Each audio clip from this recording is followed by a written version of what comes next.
You know that feeling you've had your whole life, that strange, persistent intuition that something doesn't quite fit with what you were taught about God since you were a child. As if there were fundamental pieces missing from a spiritual puzzle you could never quite put together, no matter how hard you tried to force the pieces to fit where you were told they were supposed to go. Today we're going to talk about something that will forever change the way you understand spirituality, the history of Christianity, and your own intimate relationship with the divine. Because the church you know, that massive institution with its towering cathedrals and rigid hierarchies, is not the same one that existed 2,000 years ago, when it all began. And the God you were presented with during decades of Sunday sermons isn't exactly the same one we find when we carefully examine the oldest texts that survived centuries of censorship and deliberate destruction. For more than 15 centuries, entire generations of spiritual seekers have walked this world, feeling an inexplicable emptiness in their hearts, a deep and painful disconnection from the sacred, because they were handed carefully edited, systematically censored, and politically manipulated versions of a spiritual truth that was originally far broader, more powerful, and more transformative. You have been systematically taught to look for God outside, in cold stone buildings built to impress and intimidate, in repetitive rituals that feel mechanical and empty, in professional intermediaries who charge tithes for their supposed special connection with the divine, when the most extraordinary reality is that the sacred has always been patiently waiting for you in the most intimate place of your being. The original texts of early Christianity spoke of this with a clarity and beauty that would literally take your breath away if you could read them without the filter of 2,000 years of institutional interpretation. Jesus' early followers not only knew this intellectually, but they lived it daily as a transformative experience that changed every aspect of their existence. But something changed drastically. Something broke irreversibly in the early centuries of Christianity. Something that transformed a free, mystical, and profoundly revolutionary spiritual movement into a massive institution of social control, political power, and psychological manipulation.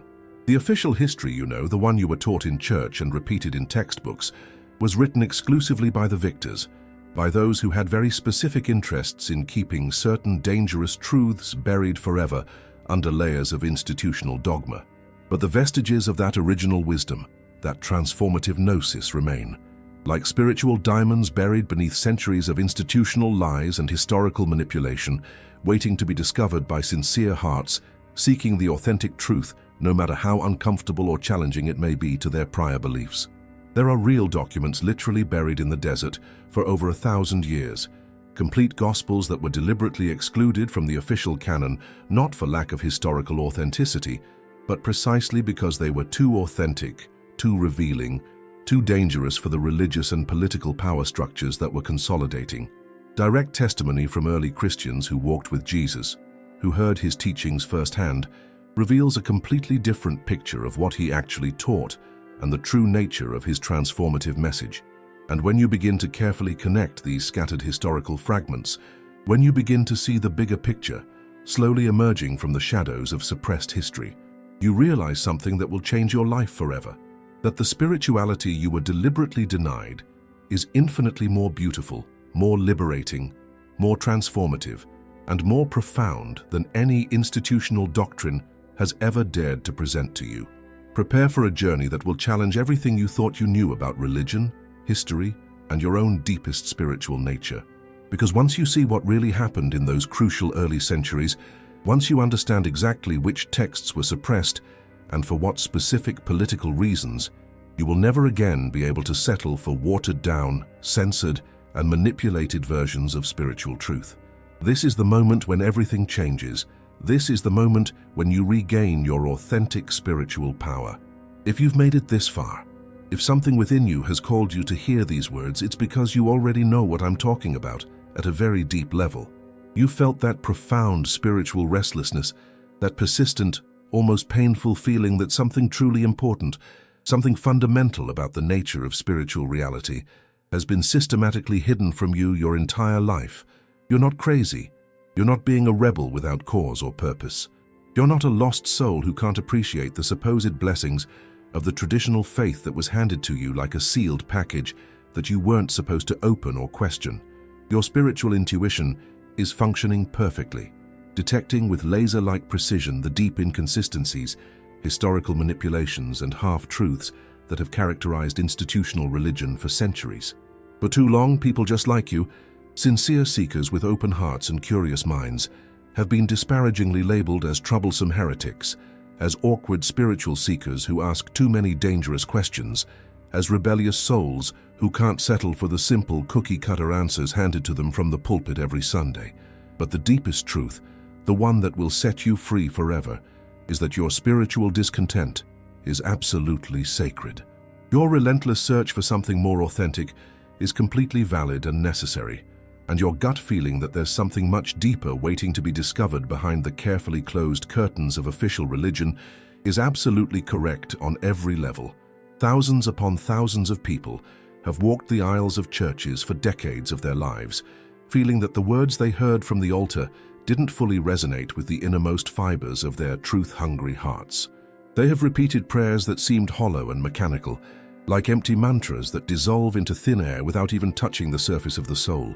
They have followed rituals that felt theatrical and artificial, like dramatic reenactments of something that was once authentic and powerful, but lost its vital essence centuries ago. They have desperately tried to connect with a God who was consistently presented to them as distant and inaccessible, severe and judgmental, like a cosmic judge watching from on high, waiting for the slightest fault to unleash his wrath upon sinful humanity. And when they finally mustered up the courage to express their most intimate doubts, when they asked uncomfortable questions that touched on the weakest points of official doctrine, when they honestly sought deeper answers that transcended repetitive religious cliches, they were systematically silenced and discouraged. They were condescendingly invited to have blind faith without question, as if authentic faith necessarily required the death of intellect and curiosity. They were actively discouraged from exploring beyond the boundaries carefully established by the ecclesiastical authorities, who controlled access to spiritual information. You were repeatedly told that doubting was sinful, as if the God who supposedly created inquisitive minds had designed them only to prohibit them from functioning. You were told that questioning official teachings was a lack of faith, as if true faith were the natural enemy of understanding and discernment. You were told that searching on your own was dangerous to your soul, as if spiritual truth were so fragile that it couldn't survive the honest scrutiny of a sincere mind. But all of this was part of a system carefully designed over centuries to keep you controlled, dependent, and spiritually infantilized, to prevent you from discovering revolutionary truths that could forever free you from dependence on external structures of religious power. Your soul always knew there was something greater waiting. Your heart always sensed that authentic spirituality should feel radically different from what was being offered to you, freer, like the wind that blows wherever it wants without asking permission from any institution, more intimate, like a secret conversation between soul-loving lovers with the divine, more transformative, like an inner fire that changes everything from the core of being outward, not from the outside inward through imposed rules. And you were right about every one of those profound insights, because the early Christians experienced exactly that and much more, a direct and immediate connection with the divine that completely transcended all institutional mediation, a mystical understanding of reality that revealed hidden dimensions of existence, a spirituality that transformed from the very core of being outward, not from the outside inward, through rules and rituals imposed by external authorities. Write in the comments if you've always felt like something fundamental was being hidden from you, because you are not alone in this sacred quest. There are legions of us who have felt this inner call toward authentic truth, and what we will discover together on this journey will validate each of your deepest intuitions, each of your most troubling suspicions, each of those moments when your heart clearly told you that something fundamental didn't fit with the official story you were being told. What I'm about to reveal to you now will completely change your understanding of early Christianity and the historical figure of Jesus in ways you can never undo, in ways that will forever transform your relationship with spirituality. There is a fascinating and groundbreaking collection of ancient texts found in remote places like Nag Hammadi in Egypt and other archaeological sites scattered throughout the Middle East, containing complete gospels, intimate letters, profound mystical revelations, and secret teachings that were deliberately excluded from the Bible, for reasons that will make your skin crawl when you fully understand them. These extraordinary documents are not modern inventions fabricated by contemporary scholars with hidden agendas or political motivations. They are not the fanciful speculations of 20th century writers seeking cheap sensationalism or artificial controversy.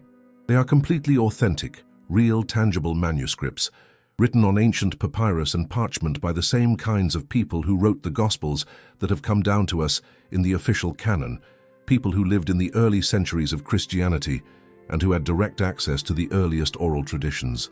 They were written in the early centuries of Christianity, some possibly contemporaneous with or even predating the canonical Gospels of Matthew, Mark, Luke, and John that form the basis of the official Christian faith. For more than 1,500 years, these texts remained completely hidden from the world, literally buried beneath the impassive sands of time, while the institutional church meticulously constructed its official version of Christian history, a carefully edited, selectively filtered, and politically engineered version, designed to serve very specific interests of power and social control. But when they were discovered in the last century by archaeologists searching for ancient treasures in desert regions, they revealed a completely different reality, an alternative reality that had been systematically suppressed for centuries, about what Jesus actually taught, how he lived, what kind of community he formed, and how his revolutionary message was understood by the early Christians who physically walked with him and learned directly from his lips the words that would change the world. In these extraordinary texts, we find a Jesus who does not speak obsessively of massive religious institutions that must be established to control the masses and administer salvation. Instead, he constantly speaks of profound inner transformation, of internal processes of spiritual awakening that occur in the most secret sanctuary of the human soul. A Jesus who does not establish complex priestly hierarchies with levels of authority and institutional power, but rather teaches that every person, without exception, can directly access the divine experience without the need for human mediators, without the need for organizations to control access to the sacred. A Jesus who does not threaten eternal damnation to those who do not follow specific rules established by religious authorities, but rather reveals the inherent, innate, and indestructible divine nature that exists within every human being as their truest and deepest identity. These Gospels speak of the kingdom of heaven not as a distant physical place to which you go after death, if you meet certain religious requirements established by ecclesiastical authorities, but as a state of consciousness that you can experience here and now at this very moment, when your perception is freed from the illusions that normally obscure your natural spiritual vision. They speak of gnosis, of the direct and immediate knowledge of the divine, of inner enlightenment that completely transcends any external belief or doctrine, any system of religious thought, any intellectual structure imposed from outside. And this perfectly explains why they were suppressed with such determination, violence, and systematicity for centuries. Because a Christianity that teaches a direct connection with God doesn't need professional priests who charge for their spiritual services. A Christianity that reveals the inner divinity of each person doesn't need a special caste of intermediaries telling you how, when, and where to approach the sacred. A Christianity that emphasizes personal and immediate experience over institutional doctrine cannot be controlled, manipulated, or directed from external structures of political and religious power. The question then becomes inevitable and urgent. If these texts existed, if they contained authentic teachings of the early Christian tradition, if they were written by people who knew the original teachings firsthand, why were they so systematically and violently eliminated from official history? And the answer to that question takes us straight to the heart of one of the most significant, successful, and devastating historical manipulations in all of human history. A manipulation that not only changed the course of Christianity, but fundamentally altered the way millions of people for centuries have understood their own spiritual nature and their relationship with the divine. To truly understand what happened, to grasp the extraordinary magnitude of this historical manipulation that changed the course of Western civilization, we need to travel back in time to the 4th century AD, specifically to the year 325, when the Roman Emperor Constantine convened what is known as the Council of Nicaea. This specific historical moment marks the definitive turning point, the the crucial moment when everything changed forever in the history of Christianity and, by extension, in the entire spiritual history of the West. Before Constantine, before imperial political power seized the Christian movement, Christianity was an extraordinarily diverse, vibrant, and multifarious landscape, with literally dozens of different currents, varied interpretations, and communities practicing spirituality in completely different ways. There was no single monolithic orthodoxy. There was no central authority dictating from above what was correct and what was heretical. There was no official biblical canon established by political decree. It was a rich, complex spiritual landscape, full of nuances and authentic quests, where different communities explored different aspects of Jesus' teachings based on their own direct spiritual experiences. There were the Gnostic Christians, who emphasized direct and immediate knowledge of the divine through personal mystical experience. There were the Ebionite Christians, who maintained strong connections to Jewish traditions and viewed Jesus as an extraordinarily enlightened human teacher, not as a deity to be worshipped. There were the Marcionite Christians, who had a completely different understanding of the Old Testament and the very nature of God. There were the Docetist Christians, who emphasized the spiritual nature of Jesus over his physical manifestation in the material world. And there were literally dozens of other schools of thought that interpreted Jesus' teachings from unique, authentic, deeply spiritual perspectives, each contributing its own understanding of the divine mystery. Each of these communities had its own sacred texts, its own spiritual practices developed through years of direct experience, its own nuanced understandings of what it truly meant to follow the spiritual path Jesus had outlined. It was a living, organic Christianity that grew and evolved naturally according to the specific spiritual needs of each community, according to its own inner discoveries and revelations. But Constantine had a massive political problem that threatened the stability of his vast empire. His territory was extraordinarily vast, culturally diverse, ethnically complex, difficult to govern from a central authority, and he urgently needed a unified religion to serve as the unifying element of his imperial power.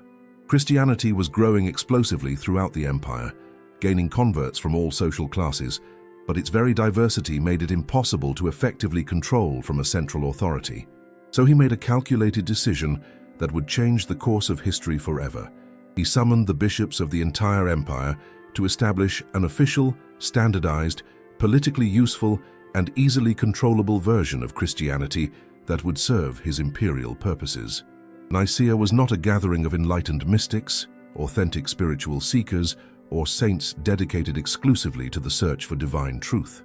What gathered were religious politicians with very specific interests in creating a doctrine that would efficiently serve imperial power, men who fully understood that controlling religion meant controlling the minds and hearts of millions of people. And at that council, decisions were made that forever changed the course of Western spirituality. It was arbitrarily established by political vote which texts would be considered canonical and inspired by God, and which would be declared heretical, dangerous, and worthy of complete destruction. Specific doctrines were defined that all Christians must accept without question to be considered orthodox, thus creating a test of ideological purity that divided believers into acceptable and unacceptable. Elaborate hierarchical structures were created that concentrated all spiritual power in the hands of a religious elite that answered directly to the emperor and his political interests, and a systematic, organized, and ruthless campaign began to physically and completely eliminate all Christian movements that did not align perfectly with this new, politically expedient institutional version. What followed were dark centuries of systematic religious persecution, mass book burnings, and the destruction of entire libraries, the destruction of entire communities, the torture and murder of spiritual leaders who refused to conform, and the total silencing of all voices that kept the most authentic and transformative spiritual traditions alive. Gnostic texts were declared not only heretical, but also diabolical and dangerous to the salvation of the soul. Gospels that presented Jesus as a mystical master were suppressed with extreme violence, and their possessors were persecuted to the point of death. Teachings about the inner divinity of human beings were classified as blasphemies, worthy of torture and public execution. And slowly, generation after generation, decade after decade, century after century, The version of Christianity that has come down to us was meticulously constructed, a version specifically designed to serve the establishment, not to liberate the human soul toward its true infinite spiritual potential. Among the texts that were deliberately excluded from the official biblical canon during this political process, we find authentic gems of spiritual wisdom that reveal a completely different, infinitely deeper, and more liberating understanding of Jesus' original teachings and the nature of human spiritual experience. The Gospel of Thomas, for example, presents an extraordinary collection of 114 sayings attributed directly to Jesus that emphasize constant inner searching, profound self-knowledge, and a direct and immediate connection with the divine without external mediation. In this fascinating and revolutionary text, Jesus says something that should shake the foundations of all institutional religion. If you bring forth what is within you, what you bring forth will save you. If you do not bring forth what is within you, what you do not bring forth will destroy you. This extraordinary teaching points directly to the inherent divinity within, to the urgent and fundamental need to connect with the inherent, innate divine wisdom that exists within every person without exception, not to dependence on external structures of salvation controlled by human institutions with political and economic interests. The Gospel of Philip contains profound teachings about the multidimensional nature of spiritual reality that completely transcend the simplistic literal interpretations that dominate contemporary institutional Christianity. There we find extraordinary mystical sayings such as, "Those who say that the Lord died first and then rose again are mistaken, for he rose first and then died." This apparent paradox points to extraordinary mystical insights into the radical transformation of consciousness, into profound internal processes of psychological ego death and authentic spiritual rebirth that completely transcend the simplistic literal narrative of historical events. The Gospel of Mary Magdalene presents her not as a repentant sinner in need of male mercy to be redeemed, but as an extraordinarily advanced disciple, a spiritual master in her own right, who receives special and profound teachings directly from Jesus about the nature of multidimensional reality and about specific techniques of direct spiritual vision. In this text, completely revolutionary for its time, Jesus teaches in detail about the different levels of consciousness that exist in human beings and about specific methods for transcending the limitations of ordinary perception and accessing higher states of understanding that reveal the true spiritual nature of all existence. The Gospel of Truth, attributed to the Gnostic master Valentine, describes spiritual ignorance as the fundamental source of all human suffering and presents direct knowledge, authentic gnosis, as the definitive path to complete liberation from all forms of suffering. This text speaks poetically of how each person contains within them the indestructible seed of the divine, and how true spiritual awakening consists precisely in recognizing and nurturing this sacred seed until it blossoms into a full understanding of the true nature of reality. The Acts of John contain detailed accounts of extraordinary mystical experiences, spiritual visions that completely transcend the physical world, and specific teachings about the non-physical, multidimensional nature of divine reality.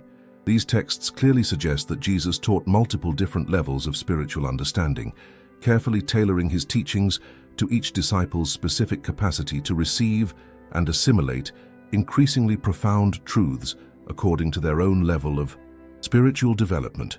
In the secret Gospel of John, we find extraordinarily complex cosmologies that describe the various levels of spiritual reality and the specific processes through which divine consciousness manifests itself in ordinary human experience. The Pistis Sophia contains extensive and detailed dialogues between the resurrected Jesus and his most advanced disciples, prominently including Mary Magdalene, about spiritual mysteries that completely transcend ordinary understanding and reveal hidden dimensions of existence. What all these texts have in common, what unites them in a coherent and profoundly transformative vision, is that they present a spiritual path fundamentally based on direct and immediate experience, on the authentic inner transformation that occurs from the core of being, on the immediate recognition of the divinity inherent in every human being as an objective fact of reality. They don't talk about external saving institutions you must follow to obtain divine grace. They don't establish obligatory human intermediaries between you and the sacred who charge for their spiritual services. They don't create elaborate systems of guilt and redemption that keep you in permanent spiritual dependence on external authorities. Instead, they point directly toward the immediate connection available right now in this moment with the sacred that lives eternally at the very core of your most authentic being. They discuss specific techniques of meditation, contemplation, and self-inquiry that can lead you directly to the experience of your own divine nature. They describe states of consciousness where the separation between the seeker and the sought completely dissolves into an experience of absolute unity that forever transforms your understanding of who you really are and what your true relationship is to the whole of existence. And this perfectly explains why these texts were considered so dangerous that they had to be completely eliminated from the official history of Christianity. When you carefully examine these suppressed texts, when you read them with an open heart and a mind free from prior religious conditioning, a completely different image of Jesus emerges, infinitely more inspiring and liberating than the version that was institutionalized by the official church during the political process of the 4th century. This Jesus of the Gnostic texts is not primarily an atoning sacrifice who must die to appease the wrath of a vengeful God who keeps a detailed list of human transgressions. Instead, he appears as a teacher of extraordinary wisdom who came specifically to awaken human consciousness to its true divine nature, which already exists complete and perfect within every person. He is not a founder of institutional religion, establishing rigid dogmas and hierarchies that must be obeyed without question under threat of eternal damnation. He is a revealer of universal spiritual truths that completely transcend any particular religious system, any human organization, or any earthly power structure. In the Gnostic Gospels, Jesus consistently appears as someone who teaches that the kingdom of heaven is not a distant physical place to which one must aspire after death if one meets certain moral and religious requirements established by ecclesiastical authorities. It is a state of consciousness immediately available in the present moment to anyone with eyes to see beyond the illusions that normally obscure spiritual perception. In the Gospel of Thomas, when the disciples specifically ask him when the kingdom they so long for will come, Jesus responds in a way that must have deeply surprised those who expected a traditional apocalyptic answer. It will not come while they were waiting for it.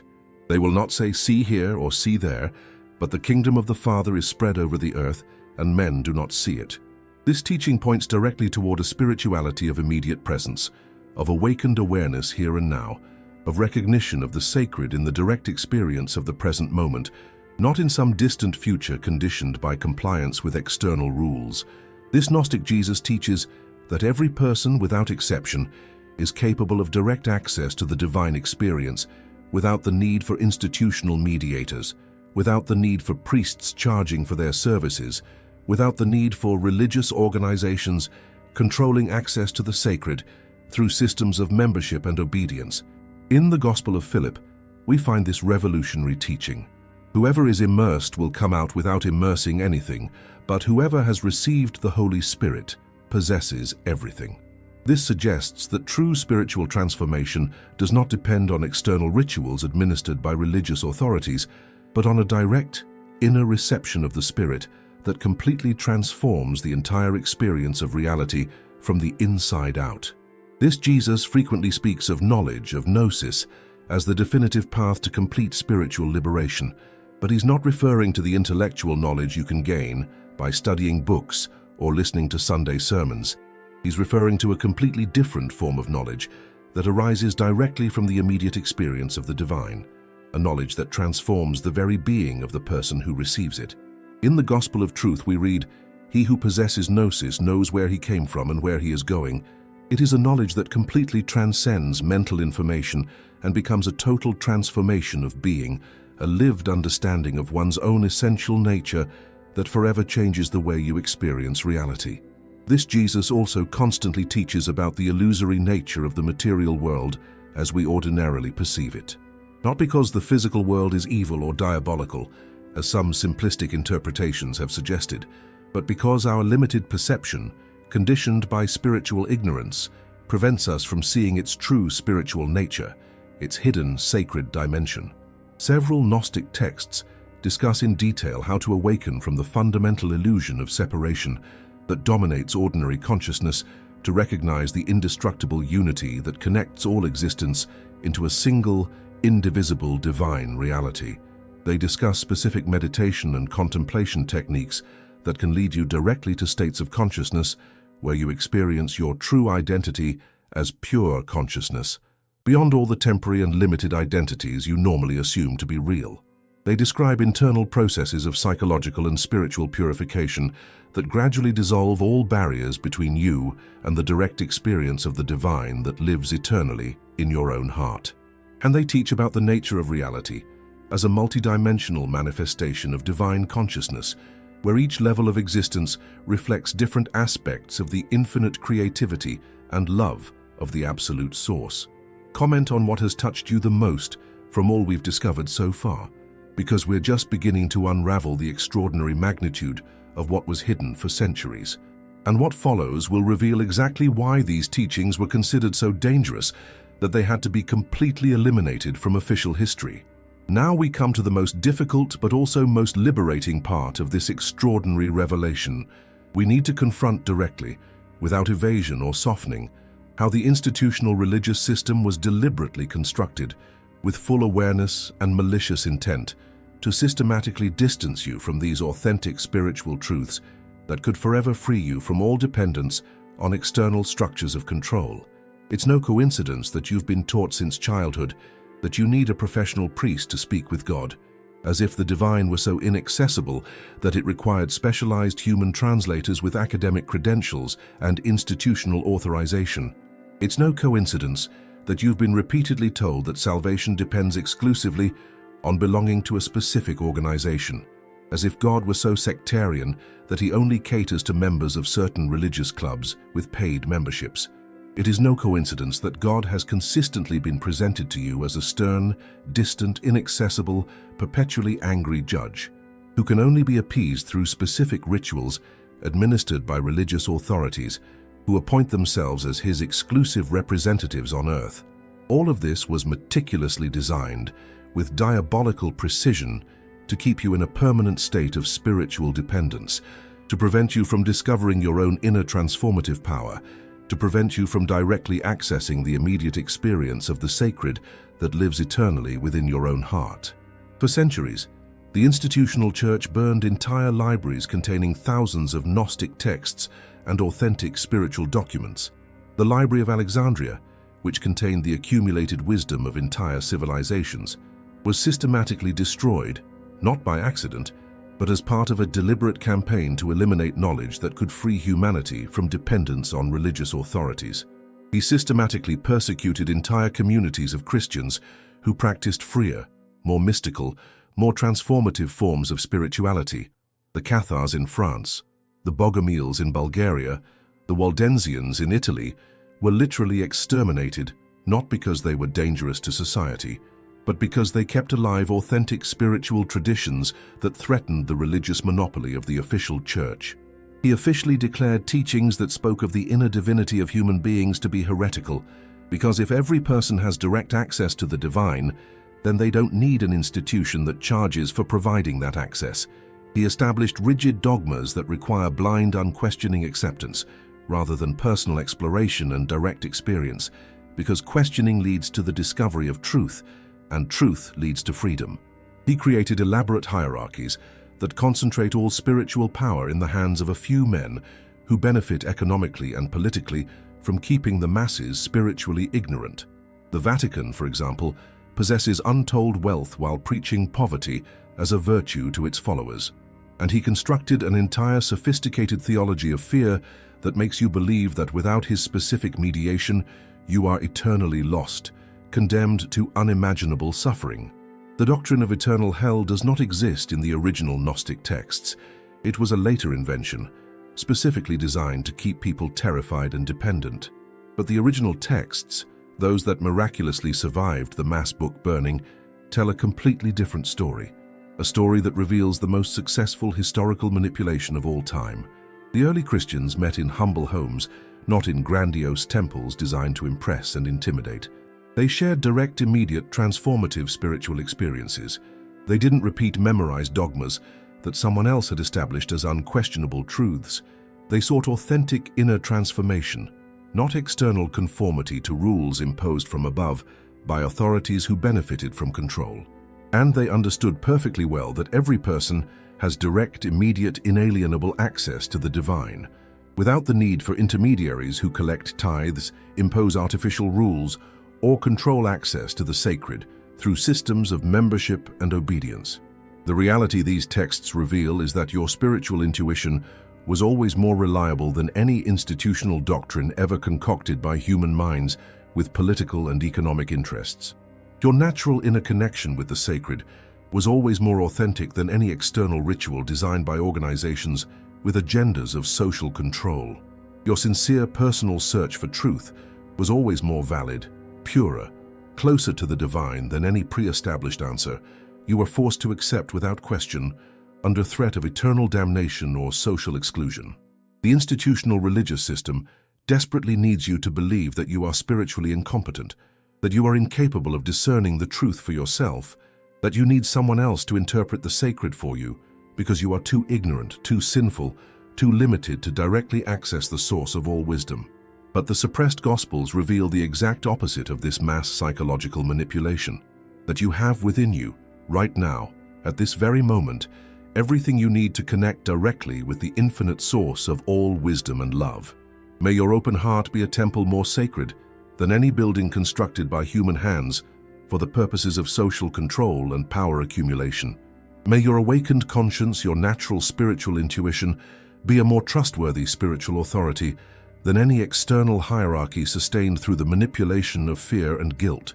It's time to fully awaken to a truth that has been patiently waiting for you your entire life. A truth that will forever change your relationship with spirituality, with the divine, and with yourself in ways you can barely imagine now. The kingdom of heaven that Jesus consistently taught in the authentic texts is not a distant physical place you go to after death if you meet certain religious requirements set by church authorities who benefit from your blind obedience. It is a state of consciousness you can experience right now at this very moment, when you fully recognize and accept the divine nature of your own most essential being. Gnostic texts speak constantly, obsessively, of this transformative inner realization that is available to any sincere person willing to look beyond the illusions that normally dominate human perception. In the Gospel of Thomas, Jesus says something that should completely revolutionize your understanding of spirituality and your own nature. If your leaders tell you, "Look, the kingdom is in the sky," then the birds of the sky will precede you. If they tell you it is in the sea, then the fish will precede you. Rather, the kingdom is within you and outside you. This teaching is not metaphorical or symbolic. It is literally true in the most direct sense possible. There is a dimension of your being that is eternal, immutable, indestructible, perfectly connected at all times to the very source of all existence. That sacred dimension is not found in the future after you die and are judged for your earthly actions. It is not located in some distant place that you must reach through religious endeavors and compliance with external rules. It is right here, right now, at the deepest core of your present experience, waiting to be acknowledged, waiting to be experienced directly without intermediaries or institutional interpretations. When early Christians spoke of being born again, of spiritual regeneration, they were not referring to an emotional event that occurs in a church during an emotionally manipulated religious service, nor to an external religious conversion that makes you a member of a specific organization with particular rules and obligations. They referred to a profound awakening of consciousness that allows you to recognize who you truly are beyond all the temporary and limited identities you've assumed throughout your life. An awakening that dissolves the fundamental illusion of separation between you and the divine, revealing that there never was such a separation except in your conditioned perception. When they spoke of salvation, they didn't mean escaping divine punishment administered by a vengeful God who keeps a detailed list of your transgressions and is waiting for the perfect moment to unleash his cosmic wrath upon you. They meant completely freeing yourself from the fundamental illusion of separation that causes all human suffering, the illusion that you are disconnected from the source of your being, that you are an isolated individual struggling to survive in a hostile and uncaring universe, When they spoke of eternal life, they weren't referring to biological continuity after the physical death of the material body. They were referring to the direct recognition of your essential nature, which was never born and will never die, which exists beyond time and space, which is a unique and unrepeatable manifestation of divine consciousness itself, expressing itself through your individual experience. This extraordinary awakening does not require you to join any specific religious organization with particular dogmas or hierarchical authority systems. It does not require you to accept any particular set of beliefs or doctrines established by external authorities who benefit from your spiritual dependence. It doesn't require you to follow any specific rituals administered by professional intermediaries who charge for their spiritual services. It only requires that you turn inward with total sincerity, with absolute honesty, that you courageously and honestly question all the limited identities you have assumed to be true, that you allow the truth of your being to reveal itself naturally from the deepest part of your experience without forcing anything. The suppressed texts teach specific techniques, practical and proven methods for this transformative awakening that have been used by sincere seekers for thousands of years. They speak of deep, sustained meditation, of silent contemplation that transcends conceptual thought, of conscious and detached observation of the thoughts and emotions that normally dominate and control the experience. They speak of gradually transcending exclusive identification with the physical body and the thinking mind, to recognize the pure consciousness that is your true essential identity, that consciousness that observes all thoughts, emotions, and sensations, but is never touched or altered by any of them. They speak of extraordinary states of mystical union, where the apparent separation between the seeker and the sought dissolves completely into an experience of absolute unity that transcends all mental categories and reveals the fundamental nature of reality as pure consciousness manifesting as infinite diversity. They describe specific processes of inner purification that gradually dissolve all psychological barriers between you and the direct experience of your own inherent divinity. These techniques help you transcend the conditioned ego and recognize your true identity as unlimited consciousness. All of this was always available to you. It was always your natural, inalienable spiritual right, given by the same divine source that created you. It was deliberately hidden, not because it was dangerous to your soul or because you were spiritually unsuitable, but precisely because it would make you completely free from all dependence on external structures of spiritual control that profit from keeping people ignorant of their true divine nature. Authentic spiritual freedom cannot be controlled, manipulated, directed, or monetized by any human institution. For that reason, all institutions of power have systematically worked for centuries to suppress, hide, and replace it with diluted versions that keep people dependent and controllable. What we have discovered so far is only the tip of the iceberg of a much vaster and extraordinary revelation that extends far beyond the confines of official Christianity. There is an entire universe of spiritual wisdom that was systematically suppressed, buried under layers of institutional dogma, destroyed by organized campaigns of knowledge erasure, but which is beginning to emerge again in our time as part of a planetary awakening of human consciousness that can no longer be stopped. The Nag Hammadi texts we have explored are only part of an infinitely larger puzzle that includes mystical traditions from around the world that speak to the same fundamental truths about the divine nature of human beings and the real, immediate possibility of authentic spiritual awakening. In the Dead Sea Scrolls discovered in caves near Qumran, we find fascinating evidence of Jewish communities practicing forms of spirituality remarkably similar to what would later be called Christian Gnosticism. These communities, known as the Essenes, lived lives of deep mystical contemplation, studied secret texts that revealed hidden insights into the multidimensional nature of reality, and practiced initiation rituals that led to direct experiences of the divine. In the Sufi traditions of Islam, which have survived remarkably well despite constant persecution by Orthodox Islam, which considers their teachings on direct union with God heretical, we find profound teachings on the immediate experience of the divine that completely transcend external religious forms and reveal the same fundamental truth taught by Christian Gnostic texts. Sufi masters such as Rumi, Hafez, Ibn Arabi, and Al-Hallaj wrote mystical poetry that describes states of consciousness identical to those described in the suppressed Gospels.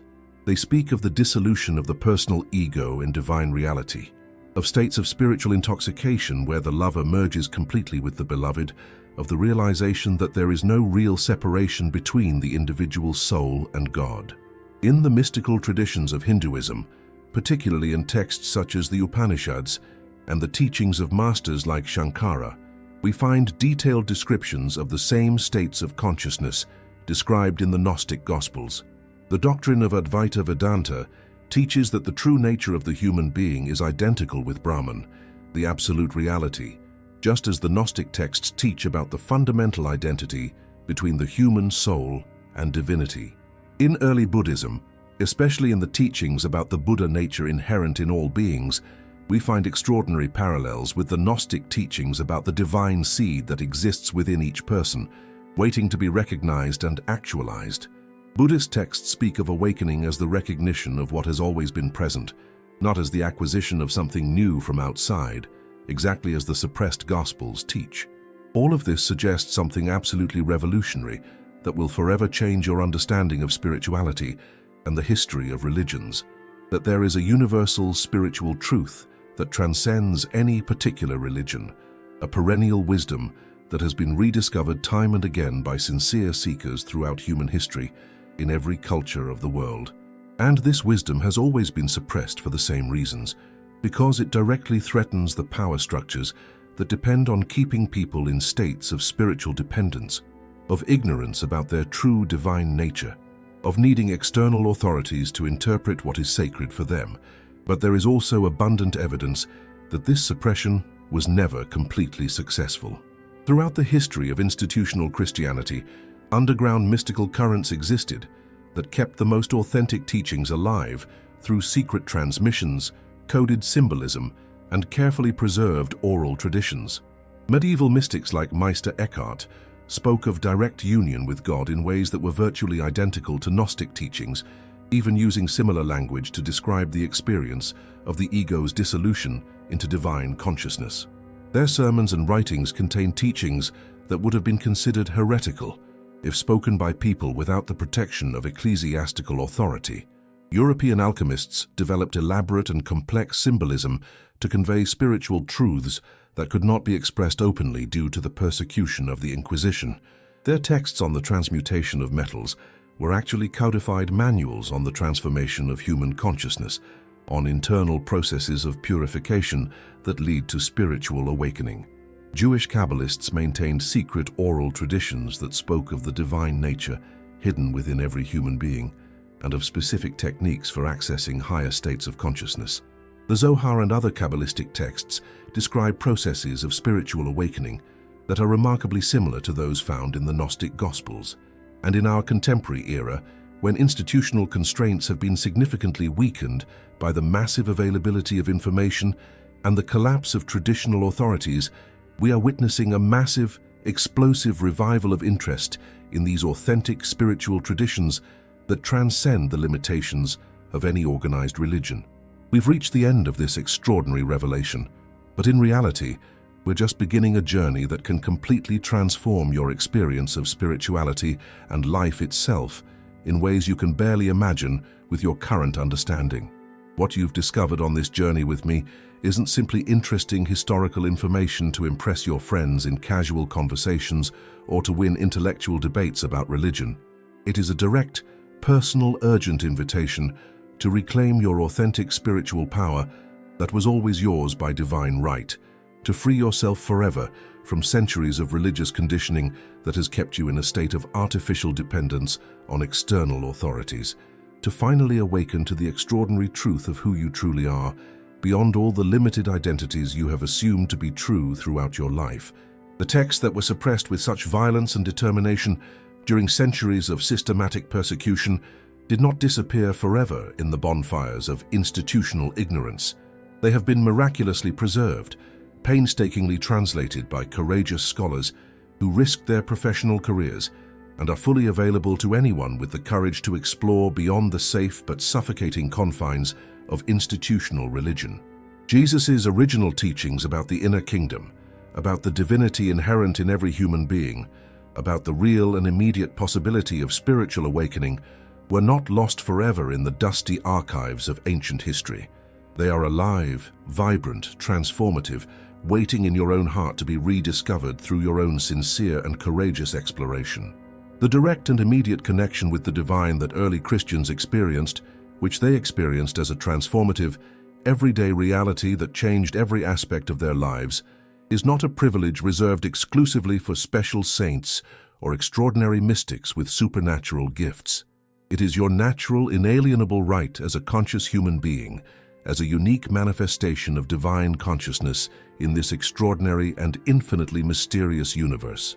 But now you have a fundamental choice to make, a choice that will determine the direction of your entire spiritual life from this moment forward. You can take all this revelatory information and carefully store it as a fascinating intellectual curiosity, as something interesting you learned about the hidden history of Christianity, as esoteric knowledge that makes you feel special but doesn't really change anything fundamental in your daily life. Or you can allow this revelation to truly transform your life from the very core of your being, inspiring you to immediately begin your own direct and personal search for spiritual truth, forever freeing you from the neurotic need to seek external validation for your intimate experience of the sacred. If you choose the second path, if you have the courage to delve into your own authentic spiritual exploration, awaits you a richer, more satisfying, more transformative inner adventure than you can now imagine with your mind conditioned by years of limiting religious programming. Because when you begin to sincerely explore your own divine nature, when you begin to honestly and courageously question all the limiting beliefs you have inherited from culture, family, and religion, when you begin to completely trust your own direct experience of the sacred above any external authority, you discover something absolutely extraordinary. You discover that the entire universe is conspiring to support your awakening, that unseen forces are aligning to aid you in your quest, that the same divine intelligence that created the galaxies is actively working within you to reveal the truth of your being. And you discover that the search for spiritual truth is not an optional luxury for people, especially inclined toward the mystical or the esoteric. It is the most important, most urgent, most transformative adventure you can undertake as a human being, because it is the only one that leads you back home, back to the truth of who you truly are, beyond all the illusions of separation and limitation. Millions of people around the world are discovering that their personal, individual, spiritual quest is infinitely more satisfying than any organized religion. They are finding their direct experience of the sacred more reliable and more transformative than any external authority. You are awakening to the extraordinary realization that you have always had within you everything you needed to connect directly with the infinite source of wisdom and love. This planetary awakening is no coincidence. It is the natural outcome of an evolutionary process of human consciousness that had been artificially repressed for centuries by power structures that benefited from keeping humanity in spiritual ignorance. But those structures are losing their power of control. Information is available, texts have been translated, teachings are being shared freely, and more people are recognizing that spiritual truth cannot be monopolized by any human institution. Your moment has come. Your time to awaken is here. Everything you need is within you, waiting to be discovered.